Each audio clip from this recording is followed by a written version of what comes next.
The 2024-25 MPFL champions, Remo Stars, are going down, and it seems after 27 matches with 11 matches to go, they are placed on 19th position, and it's not looking good. I think they are going to set a record.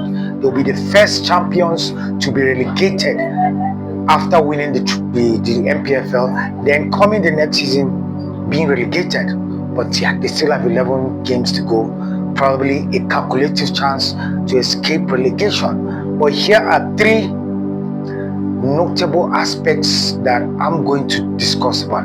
Three reasons why Remo Stars are not doing well, and probably they might just get relegated. Point number one is the dual function or assignment of their chief coach. That's Daniel Ogumodede. Remember, when you're a coach to the national team and you go back, you have an assistant with your main team in the MPFL. I think you have dual functions, and this affects the team drastically.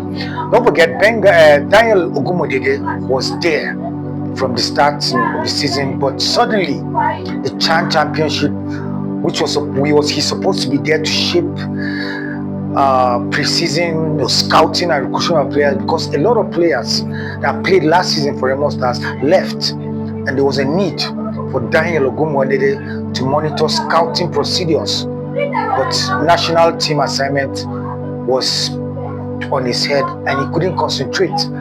Relying on an assistant was not the key. There's what we call coaching aura.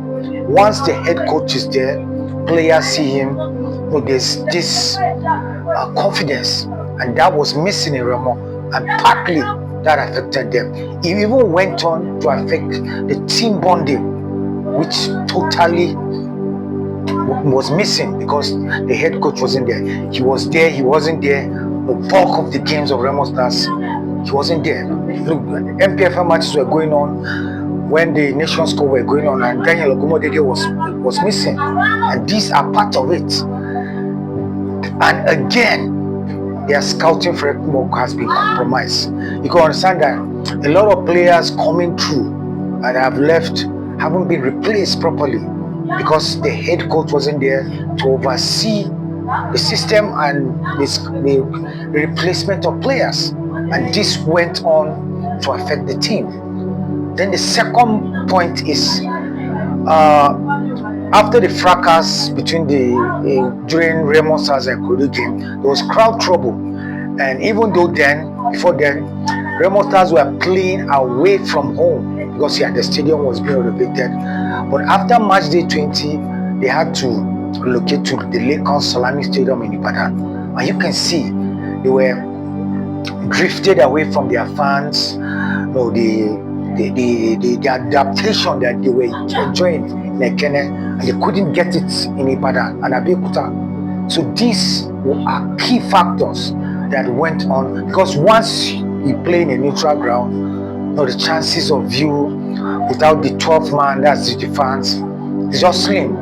You just have to play under pressure to win game. Then the third aspect is the administrative pattern, Kunle Tsunami's administrative pattern. Yes, for the past 4 to 5 years, Remo Stars have been consistent selling of players, and their salaries haven't increased. And the average Remo Stars player collects less than $1,000. And if the team is in progression, I think there should be steady rises of salaries. Even though I know it's a private-owned club, but there has to be ascendancy. So you find out at a point, Remo Stars were not even attracting players within the MPFL. Find out players playing for Enugu Rangers, Katsina United, Plateau United were not willing to go to Remo Stars because probably of their salary structure not being increased no matter what. And don't forget the sales of players. Kunle Tsunami is a businessman. Once a player shines, especially in Brazil Cup in Italy, he sells them, and once he signs and gets a contract, there's no transgression from the lower teams to the higher teams. And the only hope now, probably for Remo Stars, is hopefully Beyond Limits win the Conference A League in the NNL, and probably that will be another lifeline for them. But these three factors have been key in pulling Remo Stars down into relegation. So believe this, like, share, and follow. My name is Coach Junod Cheers.